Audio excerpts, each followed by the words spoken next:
एक यजमान के घर से दो ब्राह्मण आते हैं, दोनों एक ही घर पर जाते हैं पूजा करवाने, अर्चन करवाने, भगवान का ध्यान करवाने, कोई अनुष्ठान करवाने, कोई विधि करवाने के लिए दोनों एक ही घर से आते हैं। एक ब्राह्मण रोता रहता है, एक हंसता भयंकर। एक रास्ते में व्यक्ति मिलता है तो वो पूछता है क्या बात है, एक रो रहे एक हंस रहे, एक ही जगह से आए हो, एक ही अनुष्ठान करके आए हो, एक ही यजमान के घर से आए हो, एक साथ आए हो, एक साथ गए थे, फिर एक रो एक हंस क्यों रहा? लगता है तुम्हें दक्षिणा कम मिली, जो रो रहा है, जो हंस रहा है लगता है इसे ज्यादा मिली। तो दोनों कहते नहीं नहीं नहीं, दक्षिणा बराबर है। अच्छा लगता है तो फिर ब्राह्मण ने इनको ज्यादा सम्मान दिया, तुम्हें कम दिया, इसलिए रो रहे। बोले नहीं नहीं नहीं, दोनों को सम्मान बराबर मिला। लगता है यजमान ने तुम्हें बहुत धन्यवाद दिया, बहुत तुम्हारी प्रशंसा की, इसकी बुराई की है। तो दोनों कहते नहीं नहीं, उसने प्रशंसा भी बराबर की, पूजा भी बराबर की, उसने स्वागत भी बराबर किया, उसने हम लोगों की वंदना भी बराबर की, हम लोगों को दक्षिणा भी बराबर दी। फिर एक रो एक हंस क्यों रहा? रोने वाले से पूछा तुम बताओ।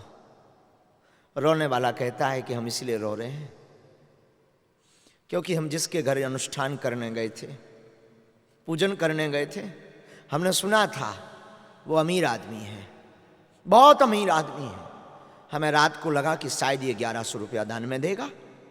विधिवत पूजा करवाई हमने, 2 श्लोक एक्स्ट्रा छोड़े जो थे ही नहीं पूजन में, फिर भी जबरदस्ती लॉन्च किए ताकि यजमान को लगना चाहिए कि ये बहुत पढ़ा लिखा, बड़े विधि योग से पूजन कर रहा है, बड़े मन से पूजा कर रहा है, बड़ी श्रद्धा से पूजा कर रहा है। तो 2 श्लोक हमने एक्स्ट्रा छोड़े, पर बाद में उसने 500 रुपया दिए,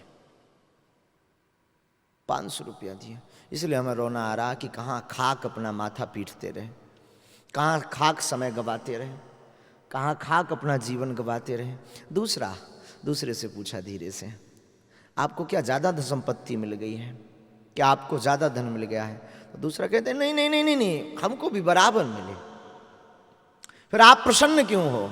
दूसरा वाला बड़े प्यार से जवाब देता है, बोले हमें पता था ये अमीर आदमी तो है पर नंबर 1 का कंजूस है। हमें रात को ही पता चल गया था कि ये मात्र 50 रुपया देगा, पर उसने 500 दिए, इसलिए हमारी प्रसन्नता का राज है। ऐसे ही संसार सागर है। संसार सागर से आप अपेक्षा रखोगे, संसार सागर से आप कोई आशा रखोगे, निश्चित रूप से आपको निराशा हाथ प्राप्त होगी। महापुरुष बड़े बड़े संत अच्छे भाव से गाते हैं, आशा एक राम जी से दूजी आशा छोड़ दे, नाता एक राम जी से दूजा नाता तोड़ दे। अपेक्षा रखनी है तो आप अपने जीवन काल में राम जी से रखो।